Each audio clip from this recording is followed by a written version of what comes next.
Hai guys, selamat datang kembali di Republik Rupiah. Jadi ini udah hari Jumat ya. Kalau kita misalkan mau ngomongin soal The Merge, sudah pasti itu yang bakal jadi topik. Karena kemarin baru aja terjadi sukses The Merge-nya. Saya nungguin dari pagi gitu kan. Pertama waktu ngeliatin tanggalannya dan jamnya, waktu dilacak di bordel.wtf itu kayak kerasanya bakal siang hari, jam 12, jam 1. Tapi terus ternyata tiba-tiba merge-nya jadi sekitar jam 2, jam 3-an kalau misalkan ngikutin jamnya Bali. Jadi kalau misalkan kemarin kalian mungkin kelewatan tentang The Merge Ethereum yang sudah berhasil, kami akan bagikan tentang apa yang terjadi. Terus hari ini kita akan membongkar beberapa gerakan yang akan dilakukan oleh miners. Sekarang mereka perlu mencari rumah baru untuk jaringan proof of work biar mereka bisa lanjut mining.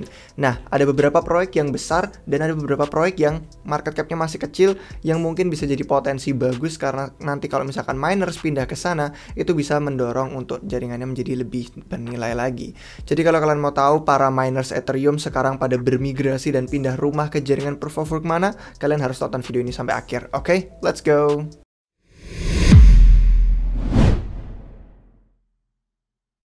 Baik guys, selamat datang kembali di Republik Rupiah. Sorry kalau misalkan saya kelihatan rada capek karena ya seperti yang dibilang di awal tadi, ini kita bener-bener nungguin ya sampai sore pas kemarin The Merge berhasil. Terus akhirnya setelah kami kemarin ngikutin videonya dari YouTube, waktu itu yang dari Ethereum Foundation Channel, tapi barengan sama Bankless, sama Community, sama beberapa orang dari ETH Staker, terus sama Daily Gue, sama banyak banget lagi. Mereka akhirnya memperlihatkan detik-detiknya waktu kemarin bener-bener jadinya proof of stake itu diaktifasi. Beberapa hal yang kemarin dipost sampai di Twitter juga ada, tapi saya nggak bakal masukin yang Vitalik karena dari kemarin juga Vitalik yang udah paling official dan resmi gampang untuk nyarinya. Tapi ini beberapa kontributor utama yang bener-bener membantu untuk The Merge Ethereum secara khusus gitu kan. Di luar dari Vitalik, Tim Beko, Danny Ryan yang sering banget kami quote juga. Nih ada gambar pandanya seperti biasa ya, memesnya dari beruang putih, beruang hitam gitu kan, yang dua lapisan berbeda, lapisan dari yang konsensus sama execution terus menjadi satu gara-gara beruang putih beruang hitam jadinya panda gitu kan. Itu memesnya, makanya sekarang jadi banyak yang pakai tanda panda dan kemarin waktu aktivasi proof of stake juga panda munculnya. Terus kita buka dari yang Marius van der Wegen juga yang merupakan salah satu kontributor penting juga yang utama untuk The Merge Ethereum ini ke proof of stake, dan dia membagikan gambarnya langsung dari baris kodenya bahwa bloknya sudah difinalisasi atau ya sudah mencapai finalitas lah. Jadi bukan cuma lagi diproses. Nah, jadi kalau kita melihat ya benar-benar membahagiakan, memang ini merupakan hasil kerja keras dari tahunan penelitian, pengembangan. Kalau untuk risetnya sendiri udah sampai kayak 3 tahun gitu kan. Lama banget, 3-4 tahun sebelum kemudian mereka berusaha untuk mulai mengembangkan transisinya ke proof of stake. Jadi kalau di total bisa secara total tuh 7 tahunan gitu kan. Dan sejak lahirnya memang Ethereum dari dulu sudah mempertimbangkan proof of stake untuk keamanan lebih, juga untuk distribusi yang lebih adil dan desentral, terus sama kemungkinannya untuk bisa menjadi lebih ramah lingkungan melawan daripada proof of work. Meskipun Bitcoin pun sekarang juga lebih banyak yang energinya itu sustainable. Nah, terus kalau kita ngelihat dari segi supply ya, kemarin kan diomongin banyak banget tentang ETH sebagai aset yang bersifat deflasi. Nah, akhirnya di sini ada Ultrasound Money yang kita lihat sudah merge gitu kan. Dan sudah merge bener-bener kelihatan nih supply-nya jadi berkurang sejak kita mulai The Merge. Dan berkurang selama sebanyak 190-an ETH, hampir 200 sejak beberapa hari yang lalu gitu kan. Supply ETH kalau misalkan kita lihat bener-bener setelah The Merge ditambah sama burn dari EIP 1559 itu bener-bener jadi deflasi. Jadi kayak tiap tahun itu berkurang 1,5% supply-nya dengan asumsi jaringannya dipakai sebanyak sekarang hari ini, yang mana dikit. Nggak sebanyak waktu bull run kemarin. Jadi kalau bull run semakin banyak dipakai, semakin banyak yang dibakar, semakin berkurang juga lebih cepat supply-nya. Oke, kalau kita ngomongin supply ini bisa seharian banget kita ngomongin soal supply-nya sudah mencapai puncak, meskipun unlimited bakal menurun terus gara-gara deflasi.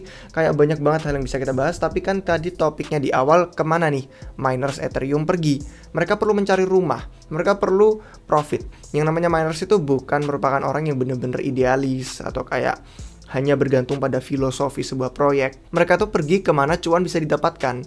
Nah, kalau sekarang Ethereum mereka sudah nggak bisa mining, udah nggak bisa cuan, mereka pergi kemana? Kita ada beberapa nama nih. Kalau kalian yang ngelihat di kolom komentar atau beberapa platform media sosial dari Nah, kalian mungkin lihat itu ada banyak yang nyebutin Ethereum Classic, ETC. Udah jelas sejak kemarin waktu The DAO Hack tahun 2016, Ethereum yang sekarang kita tahu itu sebenarnya bukan Ethereum yang asli, karena Ethereum yang asli adalah yang Ethereum Classic.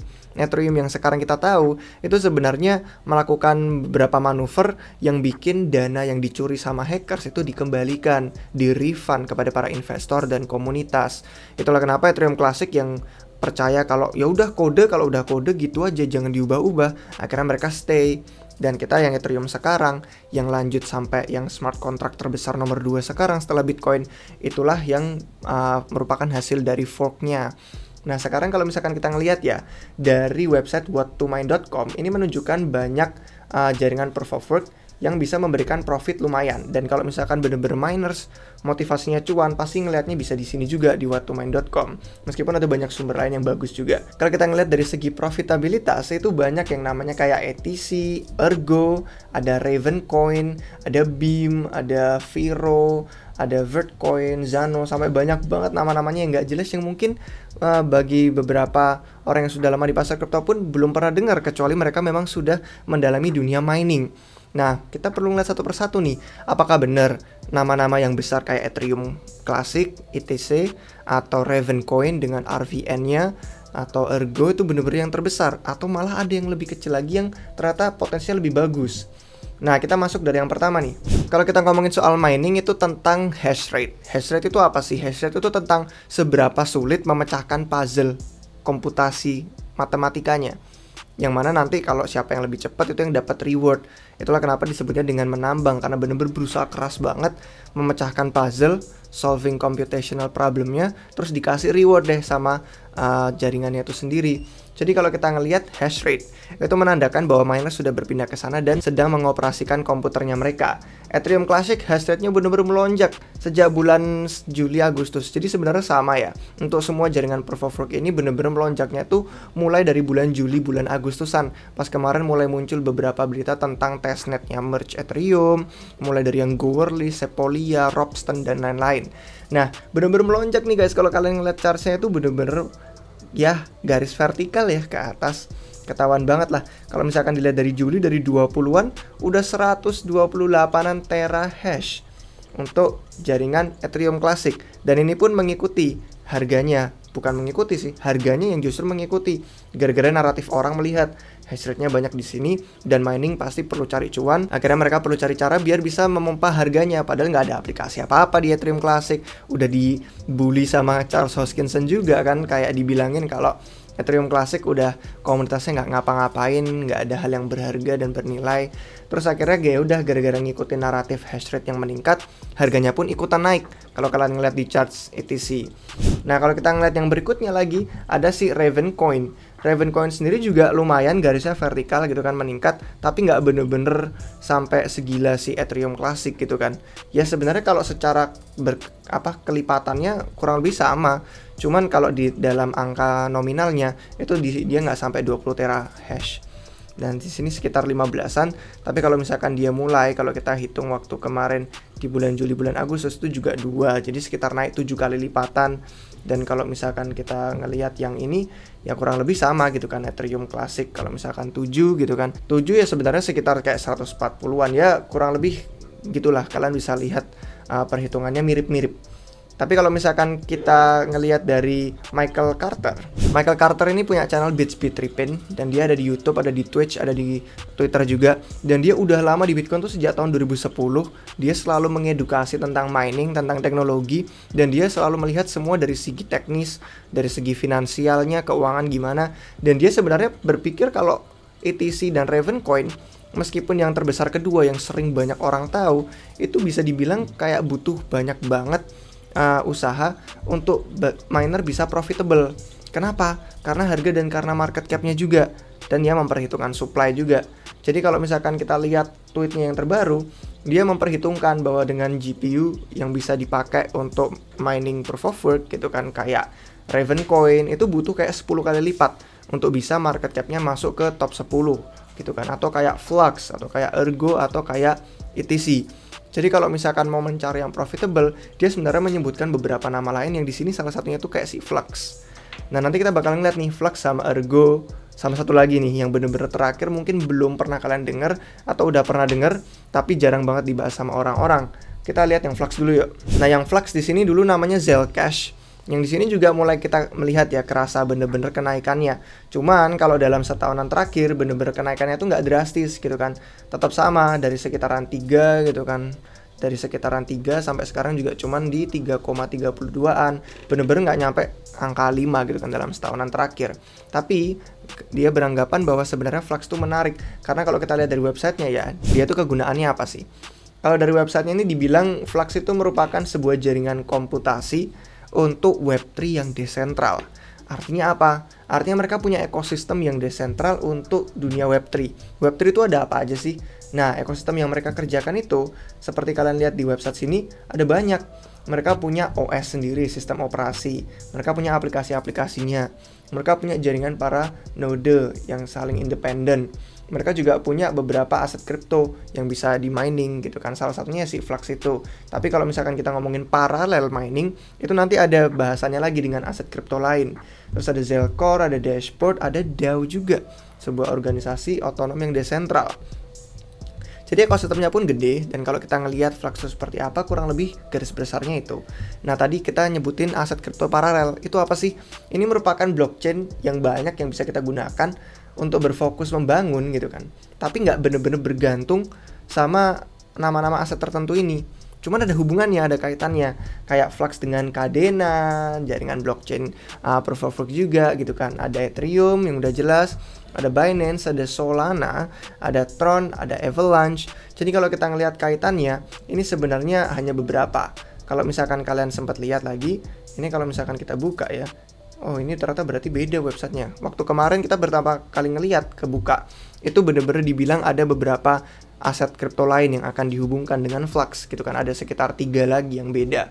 Jadi cukup menarik. Dan yang satu lagi membuka mata kita juga dengan Proof of Work adalah infografis ini. Infografis dari Flux sendiri tentang Proof of Useful Work.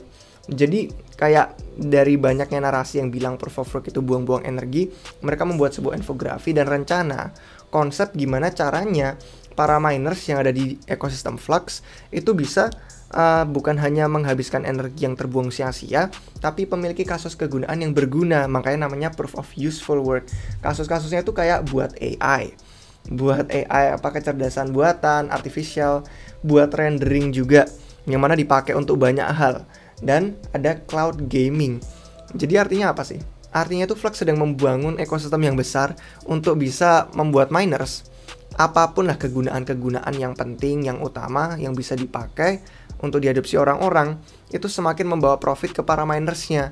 Jadi pengembangan-pengembangan ini akan lebih bagus nanti ke depannya untuk para miners, dan mungkin untuk para pemegang koin Flux kalau misalkan itu terdampak ke harga koin Fluxnya sendiri. Kalau kita lanjut ya guys ke nama yang berikutnya itu ada Ergo. Ergo sendiri juga melonjak bener-bener vertikal angkanya. Kalau misalkan kita ngelihat dari bulan Juli, bulan Agustusan, dari sekitar 15-an sampai di bawah, bener-bener turun, sempat ini sampai di bawah 10 juga terahash, terus naik 8 kali lipat ke 80-an terahash hari ini waktu kami record. Jadi kalau kita ngelihat Ergo pun sama, harganya juga ngikutin gitu kan dengan hash rate-nya yang meningkat. Jadi tadi kita udah sebutin tuh, ada ETC, ada Ravencoin, ada Flux, ada Ergo.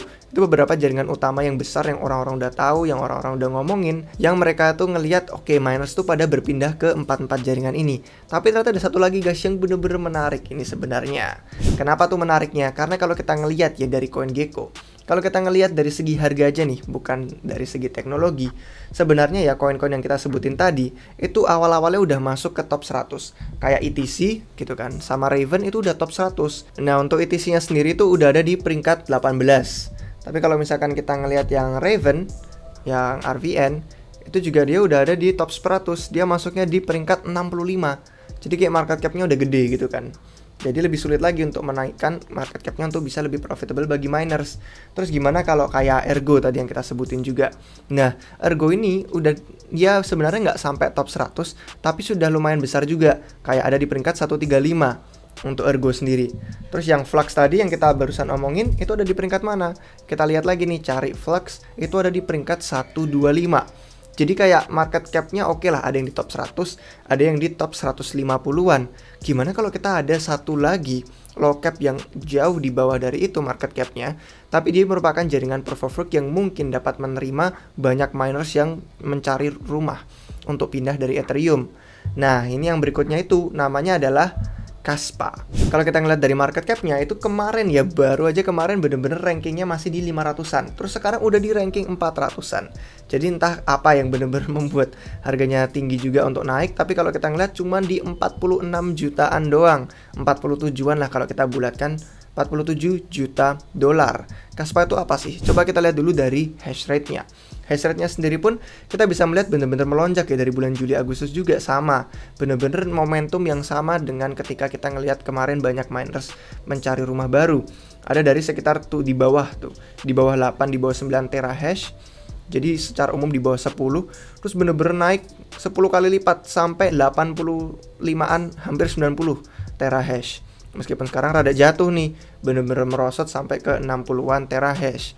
Nah, tapi kalau misalkan kita udah beralih dari hash rate doang yang kita lihat, kita bisa tahu bahwa ternyata Kaspa itu ya, dari websitenya sendiri pun kita bisa melihat ini merupakan fokus teknologi layer 1 yang desentral dan sumber terbuka. Tapi kalau kita scroll ke bawah, yang bikin kita bener-bener kayak ngelihat, wow ini merupakan proyek menarik, itu adalah dari segi teknisnya. Dia merupakan protokol yang menerapkan Ghost DAG. Ghost DAG itu apa sih? Ghost DAG, kalau misalkan kalian udah sempet baca white paper Ethereum sejak awal waktu tahun 2014-2015an, itu sebenarnya kita bisa ngelihat nih dari white papernya bahwa Ghost DAG ini merupakan sebuah teknologi yang diterapkan oleh Ethereum sendiri. Jadi kalau kalian ngeliat di sini ya, Ghost sendiri itu merupakan singkatan dari Greedy Heaviest Observed Subtree. Ini merupakan sebuah protokol inovasi yang dikenalkan oleh Yonatan Sompolinski dan Aviv Zohar di tahun 2013 dikenalkannya. Jadi sebelum white paper Ethereum sendiri pun diluncurkan. Kalau kalian scroll ke bawah dikit lagi, ini disebutin di sini. Ethereum menerapkan versi Ghost yang lebih simple, yang hanya gitu kan sampai ada 7 level. Ya kita nggak perlu ngomongin soal teknisnya, tapi kalau misalkan kita ngelihat dari orang yang tadi yang bener-bener merintis sebuah konsep Yonatan Sompolinski ini, kita buka dari mediumnya memang kelihatan Yonatan Sompolinski ini banyak sekali menulis tentang Ghost, banyak sekali menulis tentang teknologi Kaspa. Jadi kalau misalkan kalian lihat di mediumnya banyak banget nih semua tentang Kaspa. Nah, kira-kira menurut kalian gimana sih guys tentang Kaspa ini? Ada yang udah pernah riset atau udah pernah dengar atau belum? Atau ini pertama kalinya dengar? Kalau misalkan kalian tertarik, mungkin nanti kita bisa lihat lebih lanjut ya tentang Kaspa ke depannya seperti apa. Tapi secara garis besar, dia menggunakan salah satu inovasi protokol yang diterapkan juga di jaringan smart contract nomor 2 setelah Bitcoin sekarang. Jadi kurang lebih itu sih guys untuk beberapa jaringan proof of work yang kita lihat bisa ditumpangi atau menjadikan rumah barunya untuk para miners Ethereum yang udah pindah dari The Merge. Kiranya sekian aja sih guys untuk video itu dari kita hari ini. Semoga bermanfaat, dan kalau kalian suka jangan lupa kasih jempolnya juga. Jangan lupa juga subscribe biar nggak ketinggalan video terbaru apapun dari kami. Sampai jumpa kalian semua lagi di video yang berikutnya. Cheers.